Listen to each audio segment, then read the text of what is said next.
Shauna. And I'm Akira. And you're watching Dante's Boxing Nation.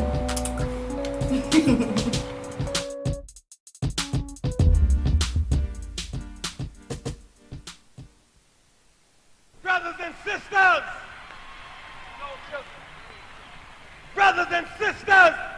I don't know what this world is coming to. Hey yo, check this out, this is Flavor Flav, and if you want the whole truth, and nothing but the whole truth, so help the whole truth.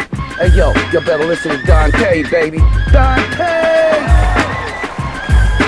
What's going on, y'all? Welcome to another great edition of the Dante's Boxing Nation show. We are back. I know we've been gone for a while, but we'll be back on a regular schedule.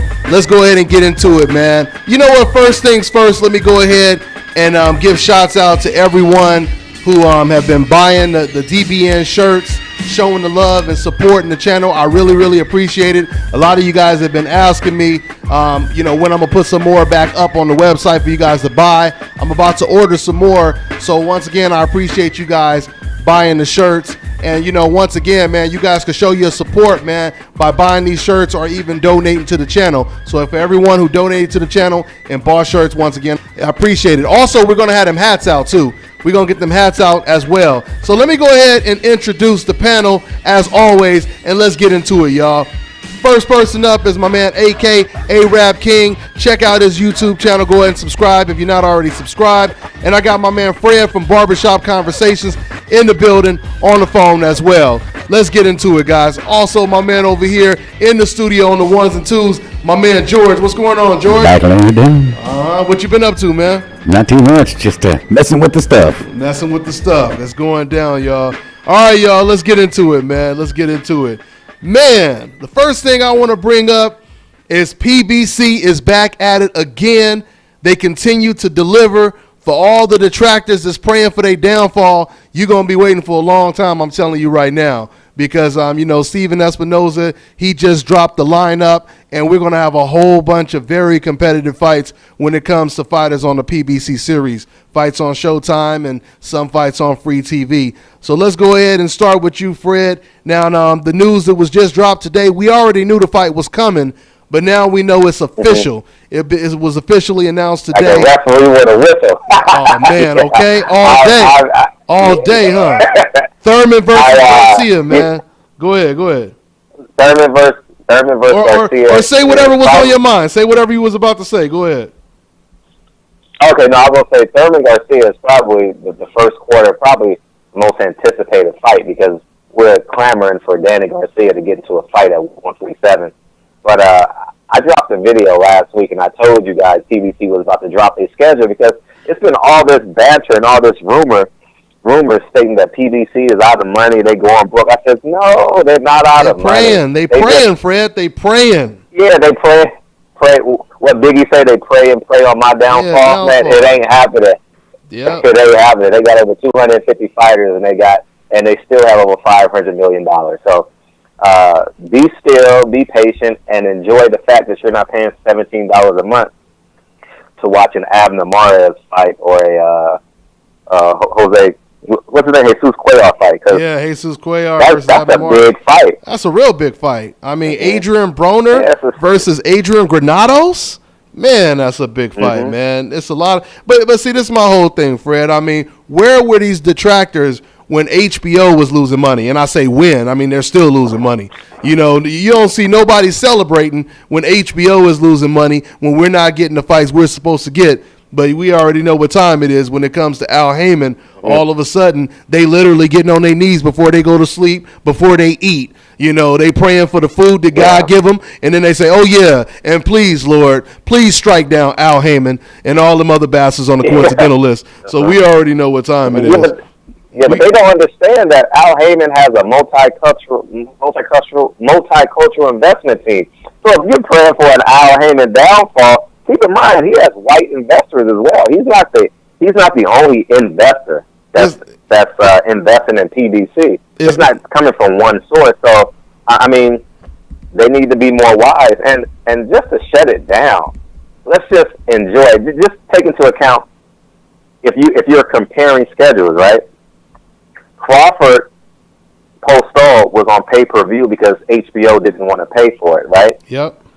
But then you fast forward, we get J-Rock and Jamal Charlo, which is better than any fight that they've put on. HBO turns down a Pacquiao Vargas fight, but picks up a B-Hop Joe Smith fight. Mm-hmm. Wow. So I mean, so just sit down and enjoy it. You're getting free 50. I would say 65% of the fights are not on Showtime. You got Tuesday night fights, Friday night fights, and Saturday night fights, and the tickets are so reasonable that a family of four, like going to a baseball game, can go to a boxing event. So I mean, I'm not sure if you've been to a PBC fight, but yep. you know, if it's not really a big fight, the tickets are $10 and $15, $20. You know what I mean? So I mean, just sit back and enjoy it. And you know, go ahead. No, go ahead, finish, man. No, and I would say, I mean, people may say I'm slightly biased, but at the end of the day, the more boxing that is on TV and in these arenas, is the more money we make and the more content we can give you guys. So at the end of the day, the more boxing, the better. But see, you know, and that's just what I feel. But see, Fred, in this case, it wouldn't even matter even if you were biased. I mean, you could work for Al Heyman, and you know, there's nothing that we're saying that people could deny. You know what I'm saying? There's nothing that we're saying that people can refute, basically. Because if you are a true boxing fan, you should be celebrating that we're getting fights like Thurman versus Garcia. You know, we just got Thurman versus Porter, you know, earlier this year, and now we're getting Thurman Garcia. Then later on, we're most likely going to get Errol Spence versus the winner of that fight. So, you know, they continue to produce. You know, so once again, if you're a true boxing fan, there should be no reason for you to say, you know, I want this man to fail. Why? Why would you want him to fail? So we don't see good fights? Once again, like I always say, they're willing to watch the whole, or they're willing to sink the whole ship, you know, just to get one person. Even if they got to kill their own damn self, even if they own the ship, they want the damn ship to sink as long as they kill that person when they die as well. So, I mean, we know what time it is. And by the way, you know, for those of you guys who don't know, Fred is very, very good friends with Sam Watson, which is pretty much the you know, second in command when it comes to the PBC movement right now. So, you know, Fred, he's definitely going to know if Al Heyman is going broke, you know, and all that kind of stuff, you know. I mean, but it's crazy. I mean, they keep, you know, to piggyback off of what you just said, Fred, people acting like, you know, this is the Homeboy Shopping Network or something, you know. Al Heyman, Homeboy Shopping Network. Yeah, Al Heyman is the real deal for my Living Color fans, you feel me, going back on you. But yeah, man, this is the real deal, man. They want this man to fail so bad, you know. They want him to fail so bad, and they, you know, the more successful he is, you know, it's quite the contrary when you think about it. Because the more successful Al Heyman is, the more angry these fans get, and it's supposed to be the opposite, right? So anyway. Right. But AK, man, so how does it play out, man? Thurman versus Garcia. Does Garcia have a chance? And I start off asking like that because so many people think that Thurman is just going to annihilate Danny Garcia. But I mean, I don't see it as an annihilation. I see this as a very competitive fight. How do you see it, AK? Yeah, well, you know, first of all, a lot of people are, you know, criticizing Danny Garcia because of the guy he's fighting right now, but after I heard that he's fighting Keith Thurman next and it's official, you know, why not? Because at the end of the day, he kind of needed to get ready, and he haven't fought for like almost a year or even like more than a year. I'm not too sure. But as far as the fight with, you know, him and Keith Thurman, Danny Garcia, he has a chin. Let's not, I don't think Keith Thurman is knocking him out. I think this fight will go the distance. Keith Thurman has a lot of power, but Danny Garcia has a hell of a chin. He got hit by Matisse. You know, he obviously got hurt, but his leg didn't even buckle. It's really hard to tell when he's hurt or when he's not because he really could take a punch. And he has knockout power himself. You know, his left hook, Keith Thurman got to watch out for that. But as far as the fight, I feel like it's a 60-40 fight for Keith Thurman because I feel like he has more skill. He will end up outboxing him, in my opinion. However, Danny Garcia has a shot. Keith Thurman sometimes throws a lot of haymakers, and he leaves himself open, so he could get countered as well. And if you ask me who has the better chin, I would probably say Danny Garcia, even though Keith Thurman is the bigger guy in this fight. But this is going to be a hell of a fight. Keith Thurman, in my opinion, should have even took a tune-up fight versus his mandatory and got that out of the way before this fight, just kind of to get the rest out of the way, because it will be like almost like 9 months when he fight Danny Garcia in March, since he fought Porter. But this is a 60-40 fight, very competitive fight. So both fighters have a shot. However, I feel like Keith Thurman, like I said, has way more skill, and he will end up outboxing him. I don't see no knockout in this fight because both fighters have tremendous respect for each other. No matter what Keith Thurman say, no matter what Danny Garcia say, they both know it, and we all know it. Yeah, and I don't know if there's going to be a knockout, but I see knockdowns in this fight. I see somebody get knocked down. I wouldn't be surprised if both of them get knocked down. I see fighters getting staggered in this fight. And when it comes to, who has a better chin, I would say they're pretty much on the same level when it comes to chin, because I've never seen Keith Thurman, or I should say we never seen Keith Thurman hurt, at least not with a shot, on the chin. We've seen him hurt to the body against Luis Collazo. He got hurt before. I forgot the guy name. Is pretty tall, throws a lot of volume punches. He hurt him in the first round. Do you recall that? Which fight was that? Yeah, I can't recall. The guy who knocked out Berto. Soto Karass? Oh, you talking about it was Soto Karass that knocked out Berto. Yeah, I forgot he knocked out Berto. He hurt Keith Thurman in the first round when they fought. He staggered him. I remember. Came back. Well, see, now I do remember the punch you're talking about. He kind of I thought he kind of stunned Keith Thurman with the same punch that he hurt Berto with. I think it was an overhand right over the jab, right? Is that what it was?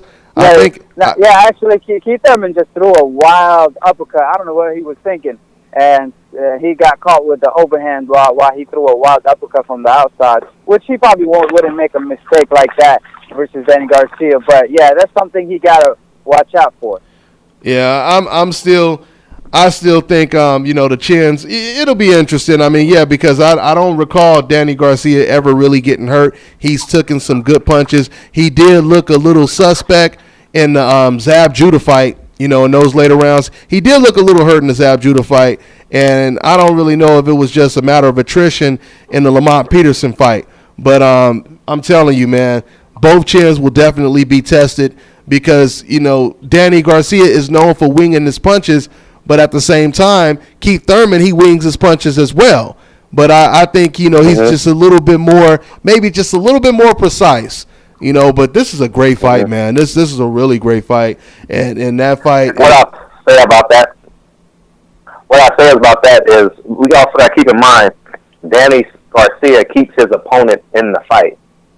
His recent history shows that he doesn't have the ability, or he has the ability, but there's no separation. It's always like 2 rounds in question. Did he win this round? He never cements the fights in recent history. Yeah, when he stepped up in competition. The fights he's won. Yeah, even the fights he's won, he's been down on a card in our eyes as viewers. You know what I mean? And I think Keith Thurman creates separation, like he did in the Porter-Thurman fight. He knew it was an even fight, 9, 10, 11, and 12. He went out there and attempted to get separation. That's a great point. That's a great point. You know what I mean? So I think that Danny Garcia, I don't know if it's conditioning, I don't know what it is, or does his power deteriorate? Like every fight, you don't go into the 12th round 100% like you did in the first round, but it's that inner man, or if you're from my hood, it's that inner nigga in you. You know what I mean? That's going to be like, I'm not losing this fight. These are the championship rounds. You know what I mean? And I don't know if Danny Garcia, he has that. You know what I mean? He's a coaster. He going to find out. Yeah, exactly. And when he fought Lamont Pearson, that's another thing. Lamont Pearson, in my opinion, he beat him. A lot of people had Danny Garcia winning, but I had Lamont Pearson winning. He kind of boxed him earlier, or didn't get hit as much, and then came back in the later rounds and took them rounds. And you never seen really Keith Thurman, or if he ever been in that position versus Porter in a close fight. He in the championship rounds, he showed up, and then he separated himself, like you said. Yeah. So that's why I'm picking Keith Thurman, because of that reason, because of the separation that Keith Thurman, he always brings to the table in his big fights. On top of all of that, I also believe that Danny Garcia, he has a history of slowing down in the championship rounds. He slowed down in the Zab Judah fight. I believe he slowed down in the Lamont Peterson fight, as AK just basically alluded to. The whole thing is you won't be able to do that against Keith Thurman. You won't be able to do that against Keith Thurman. Keith Thurman, he could fight 12 hard rounds. Now, one thing I do wonder is if Danny Garcia, he's going to go in this fight a little bit more cautious, because he knows the type of power that Keith Thurman has. And Danny Garcia, he may look a lot better in this fight because of it. Just being weary, of Keith Thurman's, power, because I don't think Keith Thurman is going to be worried as much about Danny Garcia's power. But at the same time, that doesn't mean he can't get hurt, because I could see Keith Thurman getting hurt as well in this fight, the way they exchange. I mean, when I look at those exchanges from Thurman and Porter, and I think about the type of exchanges we're going to see in that Danny Garcia-Thurman fight, man, it's going to be explosive, man. It's going to be explosive. But I see Danny Garcia going in this fight being a little bit better defensively than he's been before, because he's going to be cautious. So that's what I think. But I'm still leaning towards Keith Thurman. Yeah, but I don't, honestly, in this fight, I don't think it's going to be as fast-paced as the Porter fight, because Danny Garcia doesn't push the pace like Porter does. Porter made that fight that way, the way he was fighting. He was being aggressive. Every time he got hit, he would try to come back, and made it for an exciting fight. But Danny Garcia is a more calculated fighter, and if the punch ain't there, he's not gonna throw it. So I feel like that's gonna play to Keith Thurman's advantage. But Keith Thurman, like in the Porter fight, he kind of got wild himself, and when Porter in portions of that fight was outboxing him from the outside, so he can't make that mistake, either. But it's gonna be a hell of a fight, man, and I just believe, I think Keith Thurman has this one in the bag, Absolutely, man. But this fight right here is going to be on March 4th, Showtime, associated by PBC. It's going down. Oh, man. The funny thing about the fight is going to come so quick, because we got fights every weekend, because HBO got to come with fights now. You know what I mean? Top Rank got to come with fights now. So the gaps that we have now are going to be filled with HBO and Eddie Hearn's fights and all that, so they're going to be filled in. So we're going to be busy. It's almost unfortunate, for at least the other fights that fell through, because we almost had like 3 cards on December 10th. We would have had Golovkin versus Jacobs. We would have had, I believe, you guys correct me if I'm wrong, but I believe Andy Ruiz versus Joseph Parker is also December 10th. And now we have Jamal Charlo going against J-Rock Jr. Williams. All the other fights would have been new. There's no way you compete with a Klitschko Joshua. You know what I mean? Yeah. It's like scheduling a birthday party on Super Bowl Sunday. It ain't happening, right? Yeah. that one would have been in the morning, though, so it wouldn't have competed versus those fights. But that's a good point. Yeah, absolutely right. Yeah, they would have fought in the UK, and that fight is out of the way. So it was 2:30 hour time.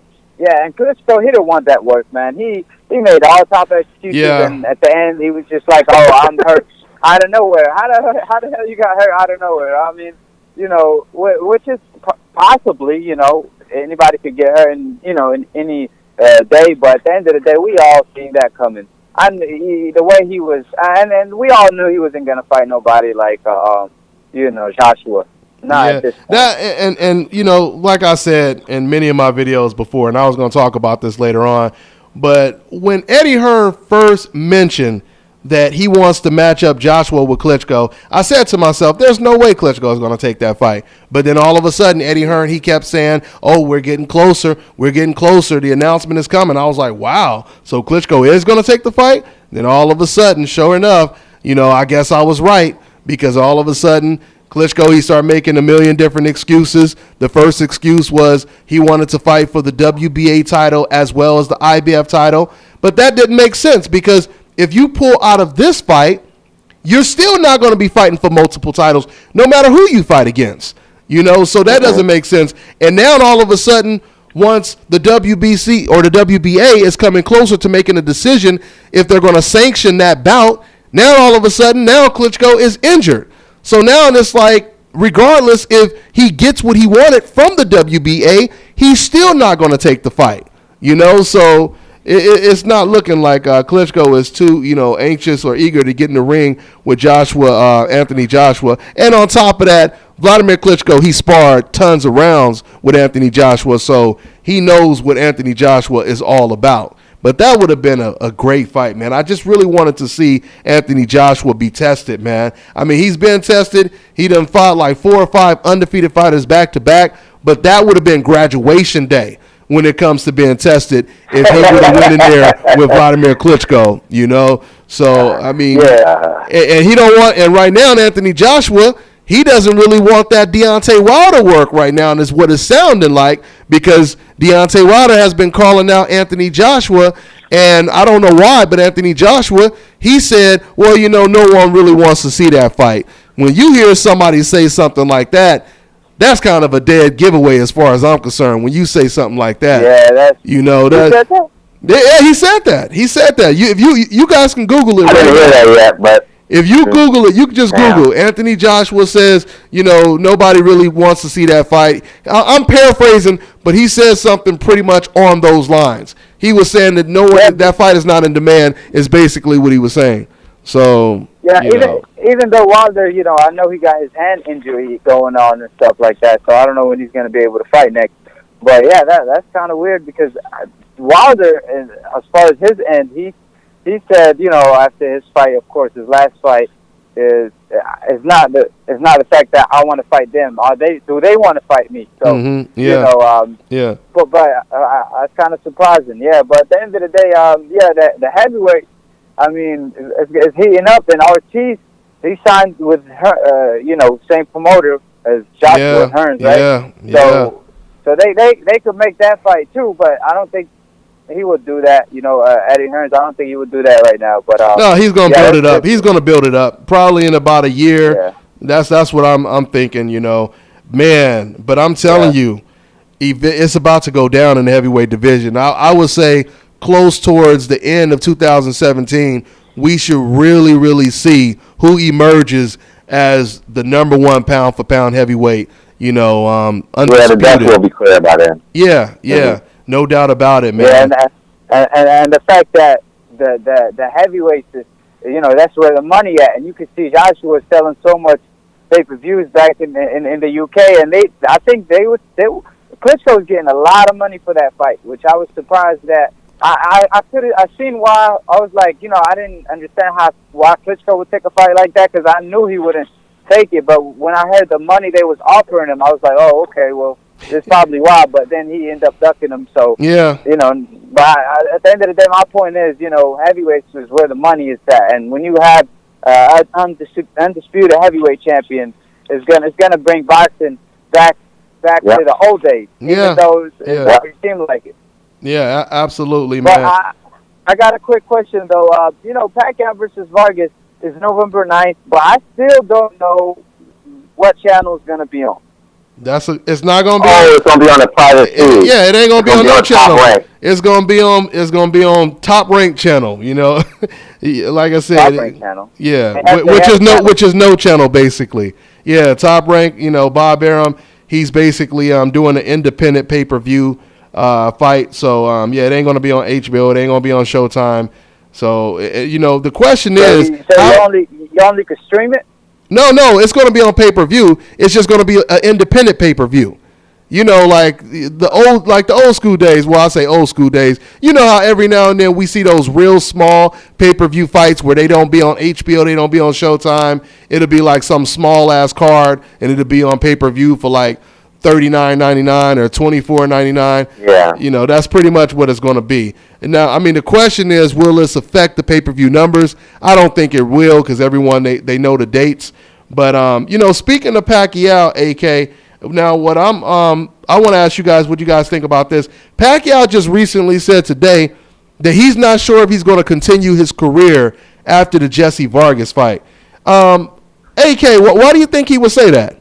Do you think he means that when he says that? It doesn't make any sense. Why would you come back just to fight Jesse Vargas and go back to retirement? I don't understand that.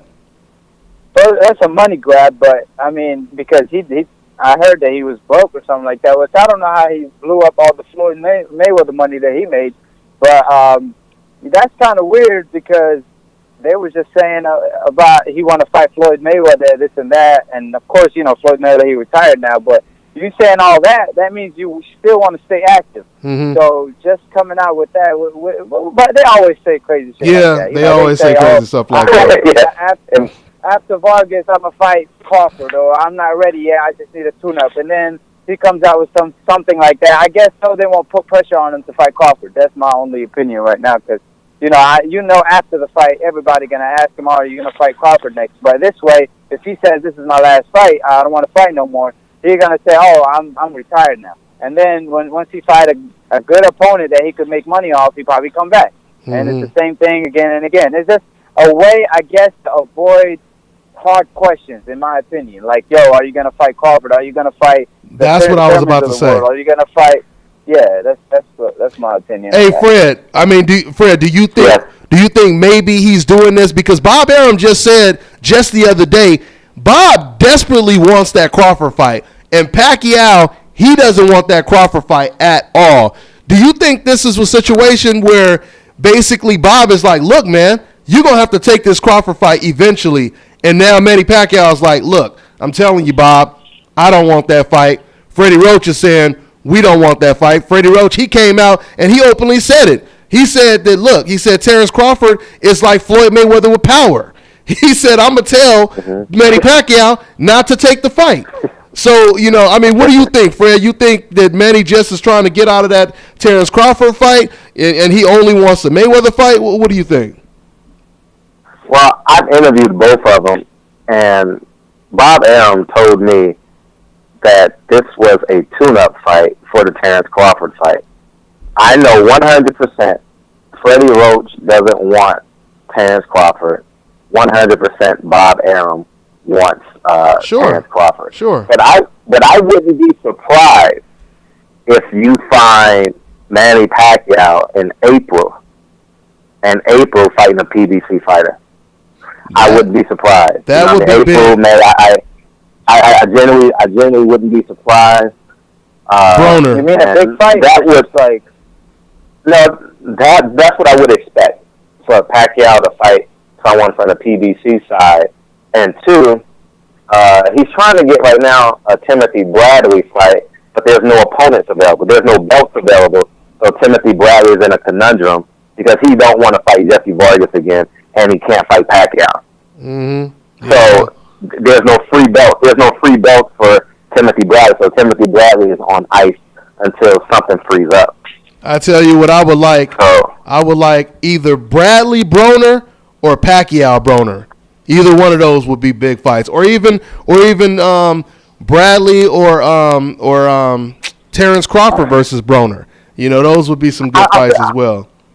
I feel like Porter versus Bradley will be perfect at this point because Bradley just lost to Pacquiao and Porter just lost to Thurman in a good fight. So that's a good one. Timing that's the right timing for Porter and Bradley, and the winner of that to fight what's his name, Errol Spence, once he wins the IBF title, because Kell Brook gonna vacate the title, and he's gonna be the champion. And it's funny because his what's his name, Porter father, Kenny Porter, he stated that he will never fight for the IBF title anymore, which is kind of funny to me, just because now Errol Spence is the number one mandatory for it, and he's going to be a champion soon. Now you're stating that you will never fight for the IBF title anymore, because they treated him wrong with the Kell Brook situation. They dropped him.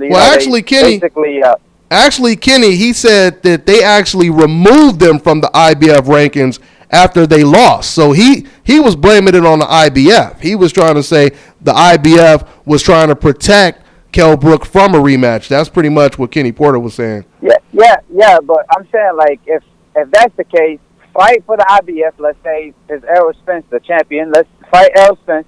And then if you don't like the IBF, throw the title away, but get the fight out of the way. You know, just make the money, and you become the champion and recognized as the champion. You know, but just saying that, because I feel like the way Kenny Porter was sounding, I felt like he didn't want to fight for the IBF just because Errol Spence was there.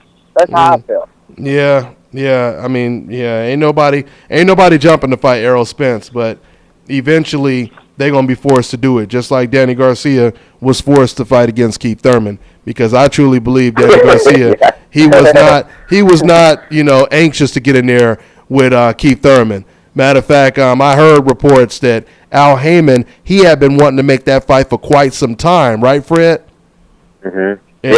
For sure. Yeah, and it was without a doubt, and he pacified. Well, fuck it, I just started it. He pacified Danny Garcia with this Vargas fight, and then with an ultimatum to fight a Keith Thurman. Yeah, you know what I mean. And he's like, I'll give you a fight. I'm not throwing the money, and I'll give you a fight. And then, but this, you have to take this fight next, and that's just and that was just it. You're the WBC champion. Yeah, exactly. Yeah. You know. Yeah, and guess I don't know if y'all know this now. Kell Brook and Amir Khan talking about now they want to fight each other. It seems like they kind of like Amir Khan is feeling like, I'm not. I mean, if Thurman is happening versus Danny Garcia, I'm not going to be able to fight for that title. And now they want to fight each other. I'm like, so y'all went up in weight, got y'all ass beat, and now y'all want to fight each other? Wait until the buzz is they wait until the buzz is gone to where nobody really cares about the fight. Now they want to fight. Like I don't want to see that shit no more. You know, because I guess Amir Khan heard about Floyd Mayweather probably coming back because he was sparring. So he's probably thinking, if I could beat a Kell Brook in a huge fight, like in a huge money fight, Mayweather might consider me as an opponent. But I'm just like, when it comes to Kell Brook and Amir Khan, Kell Brook's saying he can't make 147, but when it comes to Amir Khan, he's jumping for it. Let's make it happen now. And I'm like, I thought you can't make 147 no more. What's happening? Yeah. So we all know what's the deal. Kell Brook he don't want to go back to 147 because of Errol Spence. He had no problem making weight at all.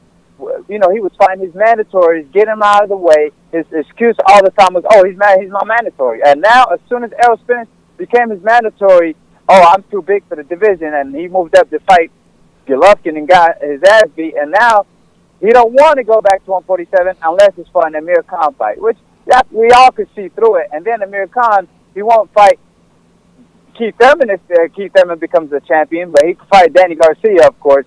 But he won't even fight Keith Thurman because he knows Keith Thurman got that, one time. But at the end of the day, like that, they making the UK look bad, man. He said the UK, the whole UK look bad. You know what they are? Ambulance chasers. Keith Thurman, not Keith Thurman, Kell Brooks and Amir Khan, ambulance chasers. You know what analogy came to my head? Remember in middle school and you had your two friends that dressed the best for all the dances, and they sat up against the wall and watched the party take place.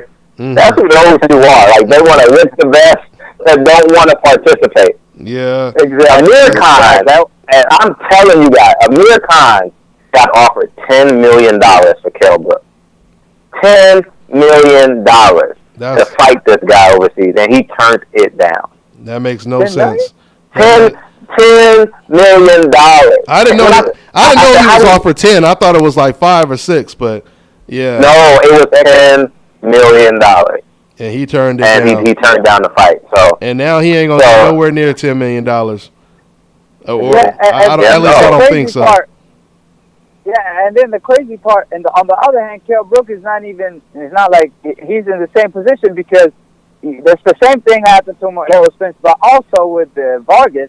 That fight almost was made, and then, I don't know if it was a money thing, and then, he wouldn't fight Vargas, that shocked me. I mean, I'm pretty sure, we all know he probably would have won that fight, but, turning down Vargas' fight, but then going to fight Golovkin, it was just all a money grab, and now they want to fight each other. So it's like, the fight's not even interested anymore. I mean, I watch it, but at the end of the day, it's kind of like lost the buzz. Yeah, oh yeah, they big just time. both got knocked out. They both got knocked out. Yeah, it's on. Yeah, and he calling him Canelo now, which is like, you know, you want to go from a money grab to a bigger money grab. No, that's not going to happen. Yeah. You know. But one thing I will say, the crazy thing about Kell Brook's money grab is a lot of people think that he went in there for whatever it's worth. He went in there and exposed or slightly exposed Gennady Golovkin, because it wasn't until Kell Brook jumped up 2 weight classes, got in the ring with Golovkin, that now so many fighters have been confident to call out Gennady Golovkin. So, you know, he was so you know, he did a little damage. He did some damage to Golovkin's reputation, and you know, the dominant fighter, the dominant fighter like Tyson, like, you know what I'm saying? What do you say? I said a dominant fighter, a.k.a. Tyson. A.k.a. Tyson. The way he was dominant.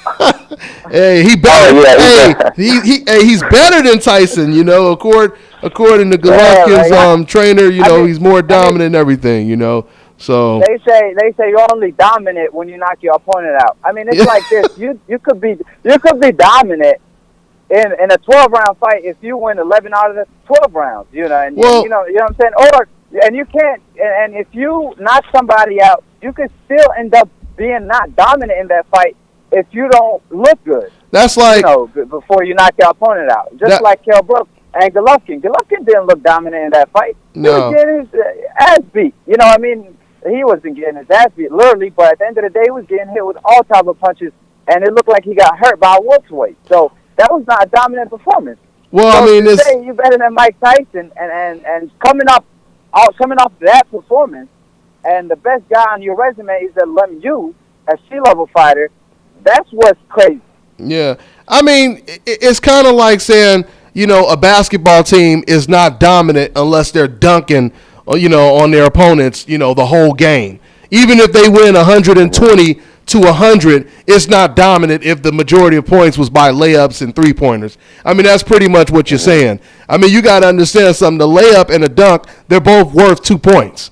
So you're just talking about style points, and style points really don't exist when you think about it. But, you know, once again, you know, Abel Sanchez, when he said that, you know, he turned around and then said, well, you know, Floyd Mayweather is dominant because he wins every round. So that pretty much shuts down the, you know, the accusation of a fighter not being dominant because he doesn't get the knockout. It doesn't. Yeah, but he contradicted himself, because at first he was saying that you are not a dominant fighter unless you knock your opponent out. He said. Yeah, he said that. Go back. I know. That's the point I was making. So he's promoting Gennady Golovkin, though, too. Oh, yeah. His job is to promote Gennady Golovkin. He gets 10% of his purse, so his job is to promote him as best he can. Yeah. I feel like he's kind of like the new Freddie Roach almost, because at the end of the day, he's a good promoter. You know, when it comes to his fighters, he really promote his fighter well. You know, a.k.a. Golovkin. And you know, with his, and we're talking about this, you know, Jacob situation. You know, they versus Canelo, he wouldn't take the $10 million or $12 million. I don't know how much they offered him, but I mean, take that fight, get Canelo on your resume, beat him, and become the star, and then demand all the money you want versus a Canelo rematch. But then he ends up doing the same shit as Jacob, and doesn't want to give him 40%, and doesn't want to move up in weight. So it's like, which one is it? You know, you can't be mad at what Canelo does, but you're doing the same thing to Daniel Jacob. You know, and Daniel Jacob, I believe he wants that fight now. It's just the fact that he want to get paid for it. You want to get paid. How you gonna versus the most feared man at middleweight, right? How you gonna take less money for that than the fight the fight he took with Kid Chocolate? You know what I'm saying? Like, he made $1.5 million for that fight. Y'all want him to make $1.2 versus Golovkin? That don't add up. That don't make sense. You should get paid more and more. The more you progress in your career, and the better fighters you beat. So he should get paid at least, I feel, in my opinion, like 1.9 for this fight. You know, 1.9 million, or at least the same purse. If anything, 1.5 million. But I can't lowball him and try to say, oh, Canelo's the bad guy in this situation, but y'all doing the same thing to Daniel Jacobs. And that's what Juan Manuel Marquez said. Marquez, he said the exact same thing. He said, you guys are doing exactly to Jacobs what Canelo was attempting to do to you. And to go back to the Canelo situation real quick, yeah, I say Golovkin, even if Golovkin is not going to take the deal, Golovkin should at least call Canelo Alvarez's bluff and just see where they take it from there. Call their bluff. Because as far as I'm concerned, Canelo Alvarez, once again, like Juan Marquez, matter of fact, was it Marquez? It was someone else that said, it was Chavez. It was Julio Cesar Chavez that basically said that Canelo Alvarez, he's basically trying to lowball Golovkin because he doesn't want the fight.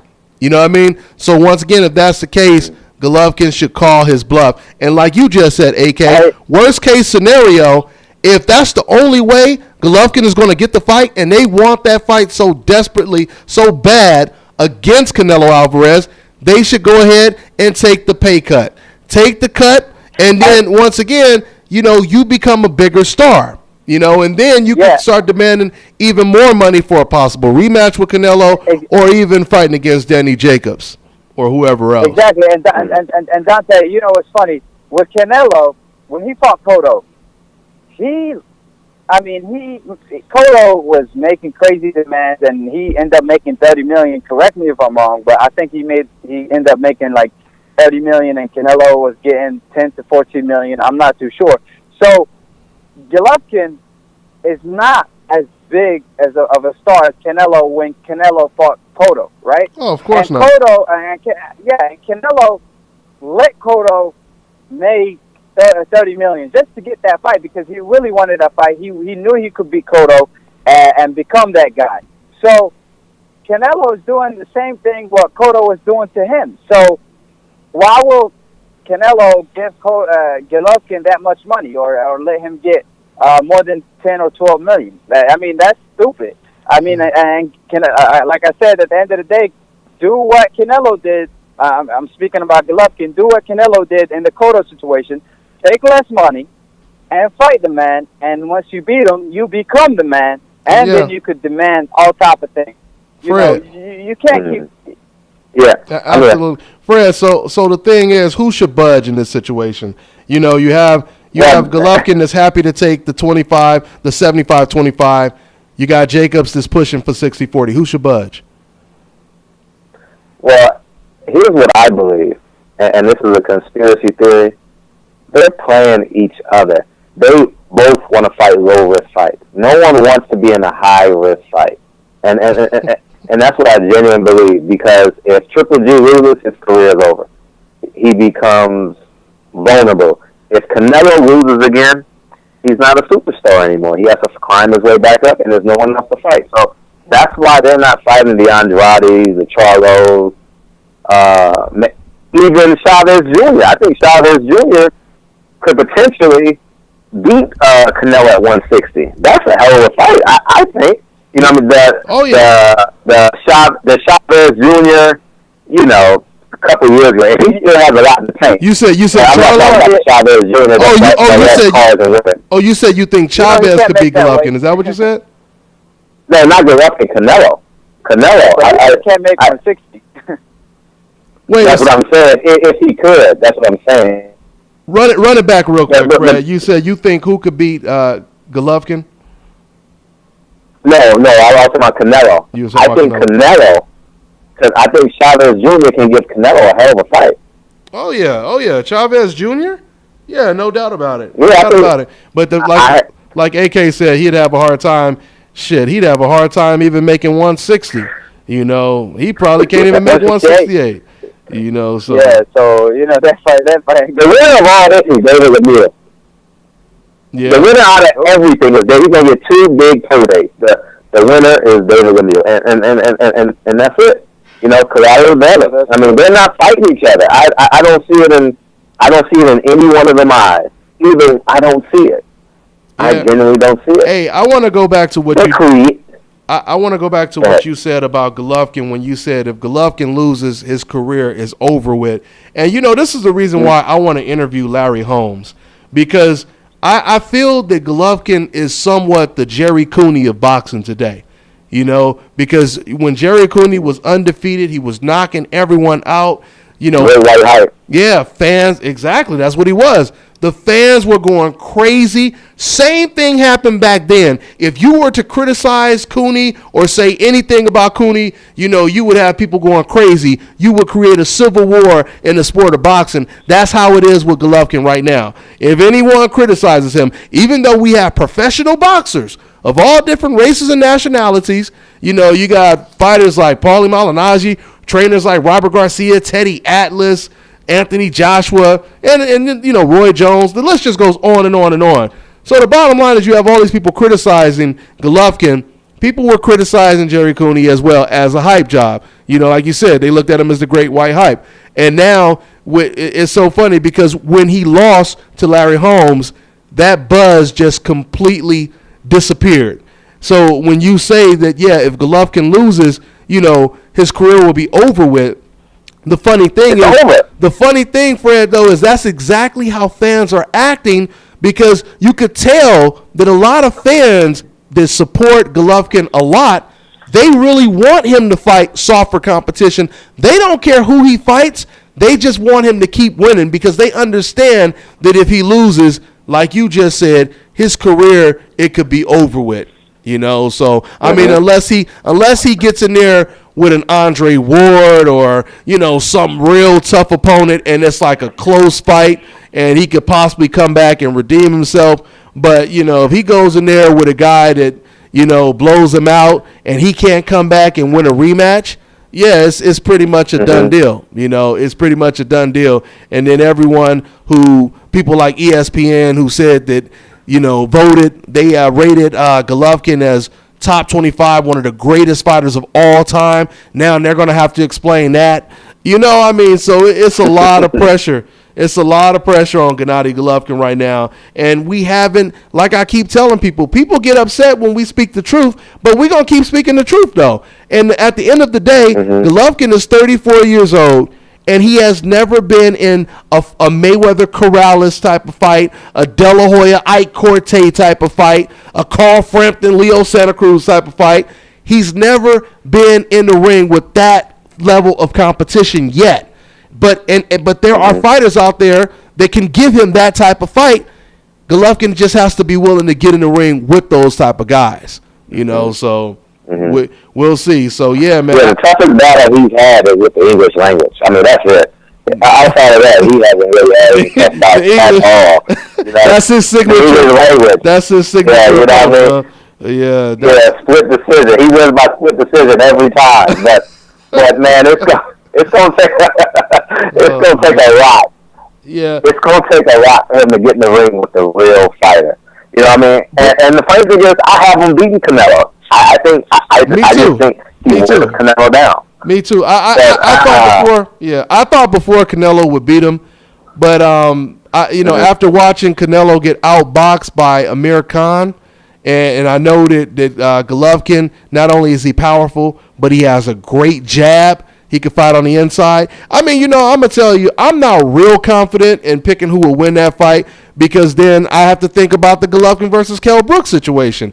And I have to wonder, how does Golovkin do, you know, when he gets hit? You know what I mean? With a guy who has power that is similar to his power. Because Golovkin, right now, he has the luxury of being really the only massive power puncher in the whole division.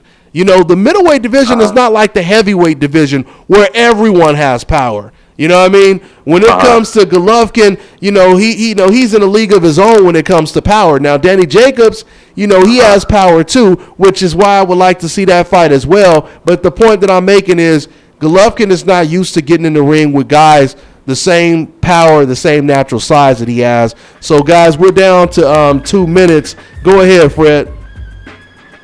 Oh, I just want to say thank you, Dante, for having me on. Make sure you guys go to Barbershop Conversations. We got a big fight coming up. I'm pretty sure Dante put the link in the description box. Why don't you guys just go ahead and subscribe, because my channel is far better than Dante's. So just go ahead and subscribe. I love when you speak the truth. I love when you speak the truth. And